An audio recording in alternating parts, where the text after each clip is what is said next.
Friends, I'm Kemi Morton, a civil rights attorney and longtime resident of Anacostia here in Washington, D.C. I am so excited to be here tonight with an apartment full of neighbors and the opportunity to introduce someone whom I truly respect, Senator Bernie Sanders.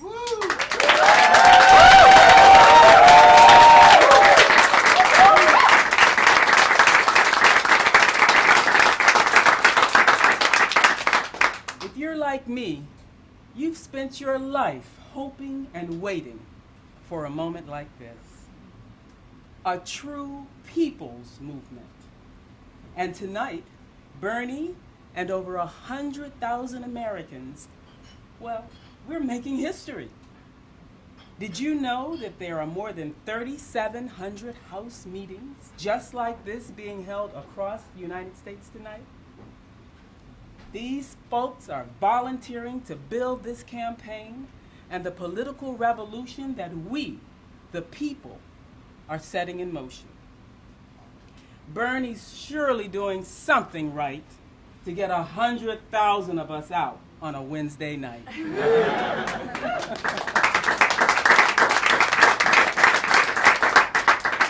Now that this moment has come, we are on the move. And with your help, we will win. Aren't you sick and tired of reading about another African American shot down in our streets or dying in police custody? Aren't you sick and tired of talented young people unable to attend college because they cannot afford the tuition? Aren't you sick and tired that the massive economic gain we produce with our hard labor goes to the top 1%, while millions of Americans live in poverty or are unemployed? Aren't you sick and tired of next to nothing happening on immigration or climate change? If so, and if you want to stop feeling sick and tired and start feeling better, then join me and others in working to elect a president who is not beholden to Wall Street. I'm talking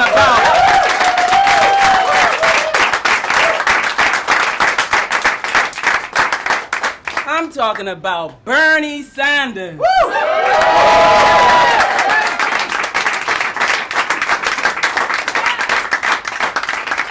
A man who for decades has stood against police brutality and mass incarceration, who has always voted to protect our environment, and who has the best civil rights record of any candidate. Join me in fighting for change across our great nation. Join me now in welcoming our candidate for President of the United States, Senator Bernie Sanders.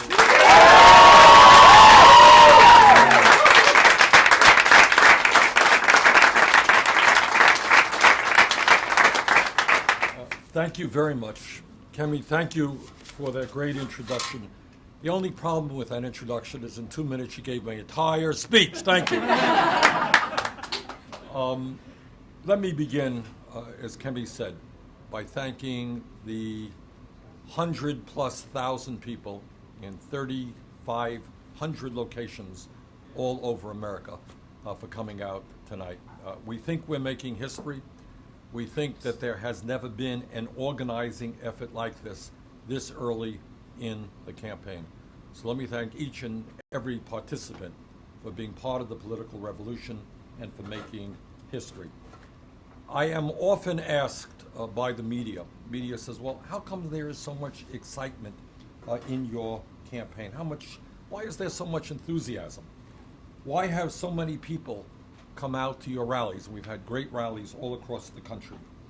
Why have we received over 300,000 individual contributions? And you know what the average contribution was? Not $1 million, not $500,000, $35.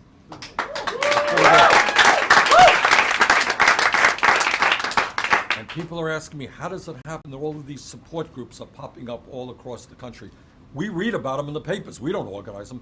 People all over the country are coming together, and that is just extraordinarily exciting and gratifying. And the answer I give when people ask me why all of this is happening is pretty simple. And that is, as Kemi said, enough is enough. The American people in our great country believe that our government should belong to all of us and not, as is currently the case, a handful of billionaires. Enough is enough. The American people are saying loudly and clearly, we cannot continue to have the most unequal distribution of wealth and income of any major country on earth. You don't have to be a rocket scientist to understand that there's something immoral when the top 1/10% owns almost as much wealth as the bottom 90%, when almost all of the new income being created in America is going to the top 1 or 2%. The American people understand also that it is simply not right that major corporation after major corporation, many of whom are making billions in profits, pay zero, nothing, or very, very little in taxes because they stash their profits in the Cayman Islands. They take advantage of all of the tax haven loopholes that they have. The American people are saying enough is enough. We have got to reverse the decline of the middle class over the last 40 years. And people are asking, how does it happen that with all of the new technology out there, all of the increase in productivity that workers are producing, how does it happen that millions of people are working longer hours for lower wages? In my state of Vermont and all across this country, people are working 2 jobs, they're working 3 jobs, just to cobble together necessary income and health care to sustain their families. How does that happen? Why does it happen? Why are people working longer hours for lower wages? Enough is enough. We cannot continue to maintain a minimum wage in this country of $7.25 an hour. That is a starvation wage. And we need to move the minimum wage to a living wage of $15 an hour over the next few years.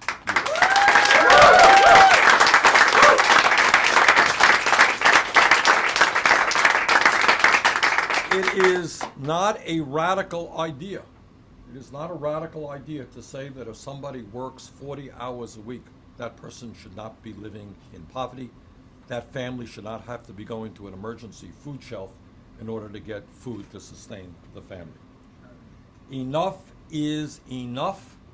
Real unemployment in America is not 5.3%, it is 10.5%, and the real tragedy, one of the great tragedies that we are experiencing, which we do not talk about at all, is youth unemployment. Recent study came out, and this is what the study said. For kids between the age of 17 to 20 who have graduated high school, if they are white, their unemployment rate is 33%. If they are Hispanic, 36%. If they are African American, 51%. In other words, we are turning our backs on an entire generation of young people. And if anyone thinks it is a coincidence that we end up having more people in jail than any other country on earth, you would be mistaken. And it seems to me that instead of having 5.5 million young people throughout this country with no jobs, no schooling, that maybe it makes a lot more sense for us to be investing in jobs and education rather than jails and incarceration. Yeah.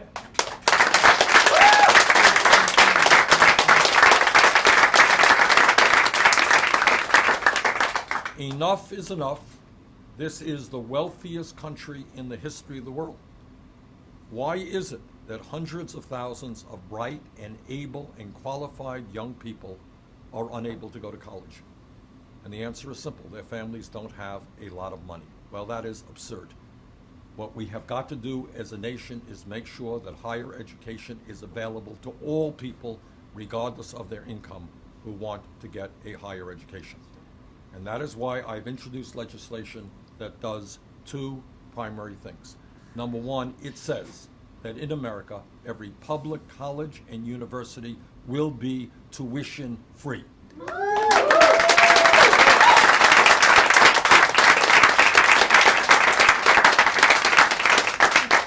And the significance of that is not only that it will save young people money and families, but more importantly, it will tell kids in the 4th grade and in the 6th grade that if their parents never went to college, my parents never went to college, if nobody in their neighborhood went to college, that they will be able to get a higher education if they do their schoolwork seriously. There will be no impediment because everybody will have that opportunity regardless of income. So this can revolutionize education in America, making sure that every low-income kid, every working-class kid who does his work or her work seriously in school will be able to get a higher education.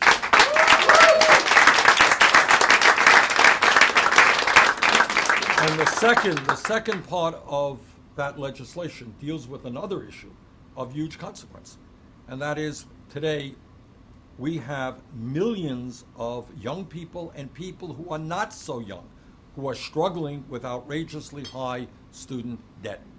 And they are carrying this debt for decades in some cases. In fact, I talked to a woman a while back. She is paying off her debt. She's paying off her daughter's debt. That's really not all that uncommon.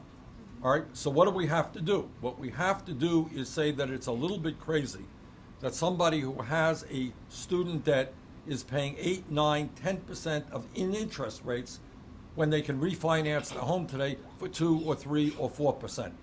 So we have got to allow people who have that student debt to refinance at significantly lower interest rates. Second part of that is the United States government should not be profiteering off of the high interest rates on student debt that working families have. So we got to end profiteering on the part of the government. We do those two things, we substantially lower student debt interest rates in this country.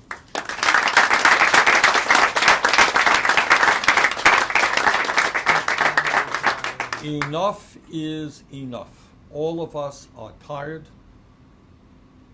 sick and tired of seeing institutional racism at work, of seeing women being pulled out of cars, thrown to the ground, handcuffed, as in the case of Sandra Bland, jailed and found dead 3 days later.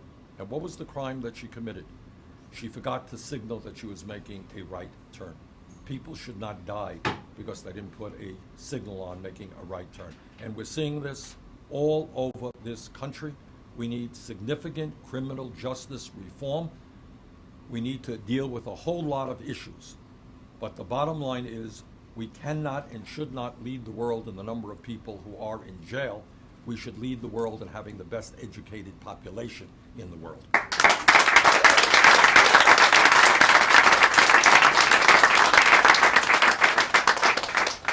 Enough is enough in terms of the denigration which is now going on in terms of our political process.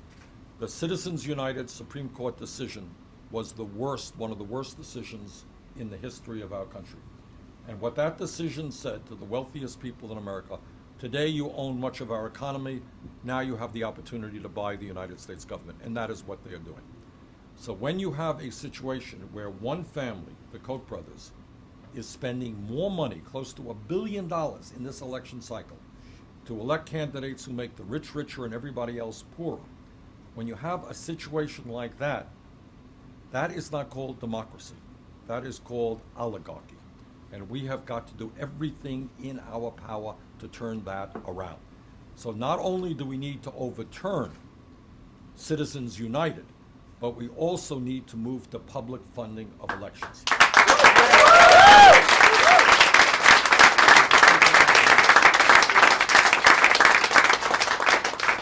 I believe from the bottom of my heart in a vibrant democracy. That means, people have different points of view, and we respect people's different points of view. But if any of the people in this room, we have 30 or 40 people, many of them young people, and we have 100,000 people all over this country. If you want to run for office, I want you to be able to run for office without having to beg wealthy people for campaign contributions. That's not what democracy is about.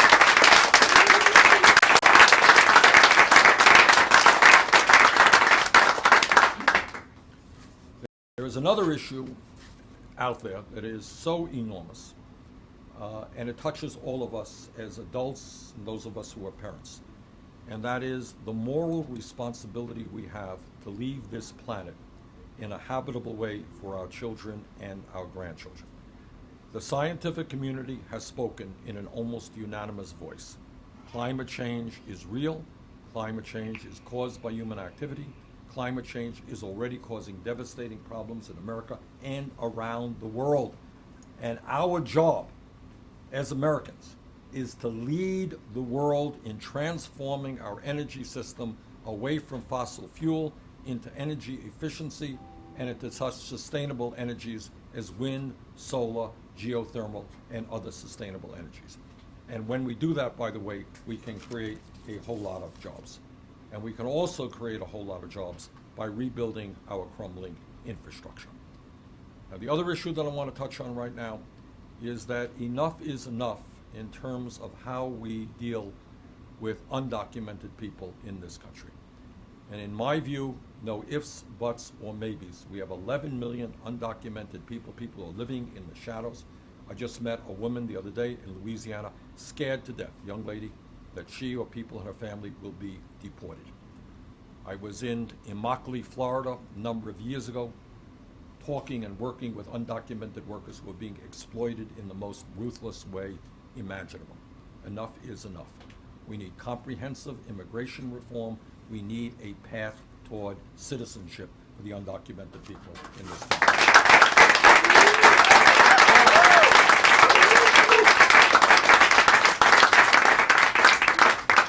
And when we talk about enough is enough, we should recognize that compared to many other countries, how we treat working families and the middle class is far, far behind where other countries are.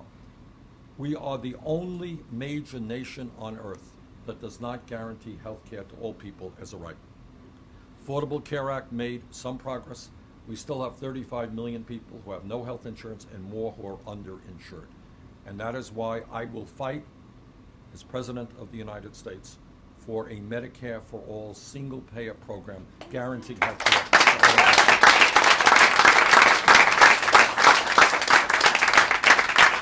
And we also have to join the rest of the industrialized world in making sure that our people can enjoy family and medical leave. 3 months when you have a baby, you can take time off, get to know your baby, not be forced to go back to work. No, it happens all the time in this country. People should be guaranteed paid sick time, and people should be guaranteed paid vacation time, because there are jobs being offered in this country that provide zero vacation time. That's wrong. So those are just a few of the ideas that are out there. But here is the most important idea, and the most important point that I want to make.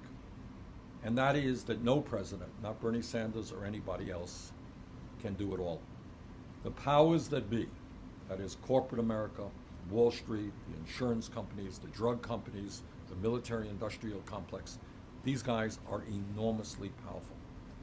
And the only way that we can defeat them, the only way we can transform America, the only way we can have a government which begins to work for working people rather than the wealthiest people in this country, is by putting together an unprecedentedly strong grassroots movement, and what I call a political revolution, where people become actively involved in the political process. We develop coalition politics. People start talking to each other and working with each other in a way that we have never seen before. Now, the bottom line here is that the other side will have unlimited, and I mean unlimited, sums of money. They control the economy, they have huge power over the media, and obviously they have huge influence over the political process. And let's not minimize it. They are very, very, very powerful. The only way we win this thing is when people come together. So they got the money, they got the power, but we have the people. And that's what this political revolution is about. Tonight is a great first start. 100,000 people coming together in 3,500 locations around America. Our job now is to turn that energy, those numbers, into a political organization, to figure out how we knock on doors, how we make telephone calls, how we just get out there and get the word out to our neighbors that now is the time, not for old-fashioned establishment politics, but for a political revolution. Now is the time to transform America in the way that the vast majority of our people want. That is our task. This is not easy stuff.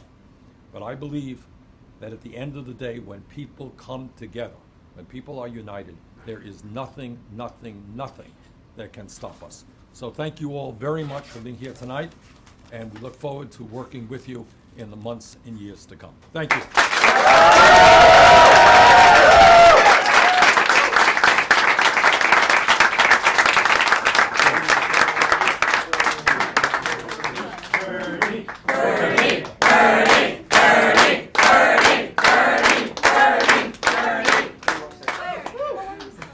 So you just heard from Bernie about why we need a political revolution in this country. Now, let me tell you how we're going to make that happen together. Our task is to translate this groundswell of support into a coordinated grassroots movement in all 50 states. Already, there are fantastic field campaigns underway in early primary states like Iowa and New Hampshire, with amazing organizers and local leaders working hard to win those primaries. But to win this in this country,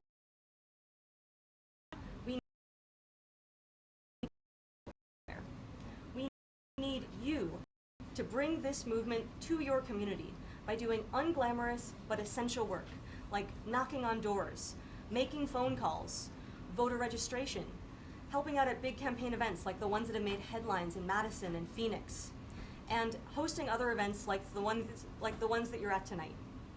Doing all of these things and more is going to turn crowds and popular support for Bernie into winning.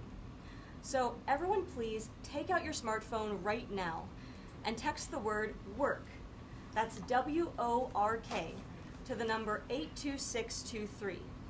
That's WORK to 82623. And we know that you're excited, but please no exclamation points or other spellings of the word WORK. That's just the normal WORK, W-O-R-K to 82623. And if you don't have a smartphone, that's okay. Get a printed volunteer sign-up form from your event host or go to berniesanders.com/work when you're in front of a computer. Now, all of you who have a smartphone should have just gotten a link to a volunteer sign-up form. Click on that link and start filling out that form now. All the things that I just mentioned, like knocking on doors and making phone calls, are listed there on that form. You can tell us what you're interested in doing, and you can also tell us what role you'd like to play. We need some of you to step up and actually coordinate these volunteer activities in your community, just as over 3,700 of you organized these events tonight and brought out 100,000 people across the country, which is amazing. You did that. If you do want to coordinate these volunteer activities in your community, we'll give you materials, training, support, guides. You won't be on your own. If you don't want to coordinate and you just want to help, that's okay too. So just whatever you do, sign up, WORK 82623. And as you're filling out that form, let me tell you what comes next specifically. Starting tomorrow, we're going to reach out to everyone who signed up tonight and get you started doing this critical campaign work. If you're in an early primary state like Iowa or New Hampshire, we're going to plug you into the existing field campaigns in those states, and you'll be contacted by on-the-ground staff there. For everyone else, we're going to work with you to build out this movement in the rest of the country, just like we worked with over 3,700 of you to make tonight the biggest event of the 2016 election so far. Tonight demonstrates just how much is possible in a grassroots, volunteer-driven effort. And over the next 15 months, we're going to do a lot more. So everyone, please tell your friends, text WORK to 82623, berniesanders.com/work. It's such an honor to be in this movement with you, and we're so excited for what comes next. And now we're going to hear from Larry Cohen, past president of the Communication Workers of America, who's going to close out our program. Thanks, Claire.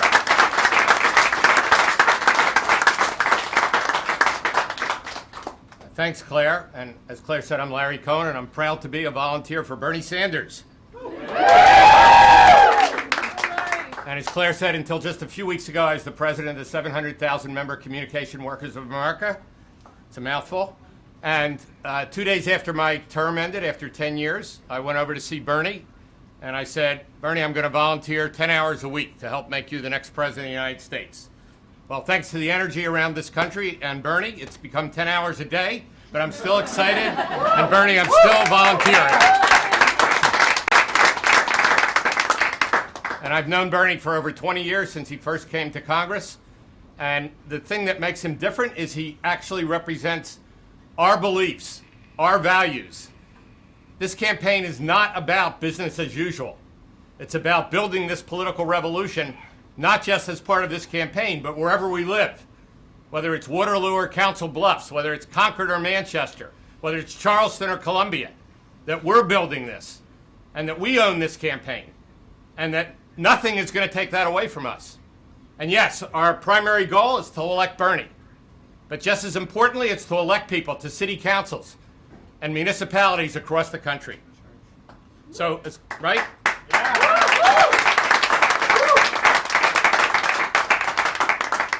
So as Claire said, step one, we have to do this. And this first easy step is the texting, 826-23, message work. You also can just go to the website, berniesanders.com, like I did and most others did who are in this room, and volunteer that way. But this volunteering is the key. Over 1.3 million people have volunteered. That's how we build this. So I'm committed, and the people in this room, that tomorrow we will get 3 more to volunteer, either by text or on the website. Just 3. And if all of us who are watching this do that, we'll have almost 500,000 more people added to that list. As Bernie said, we need millions to make this change, because we're not doing this top down. We're not doing this with billionaires. He doesn't go to fundraisers. He goes to town halls. He goes to House meetings.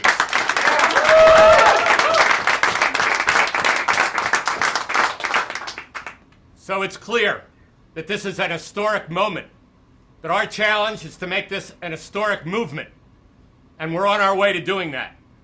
So thanks for joining us tonight. And thanks for working with us in the days and months ahead. Solidarity forever, and good night.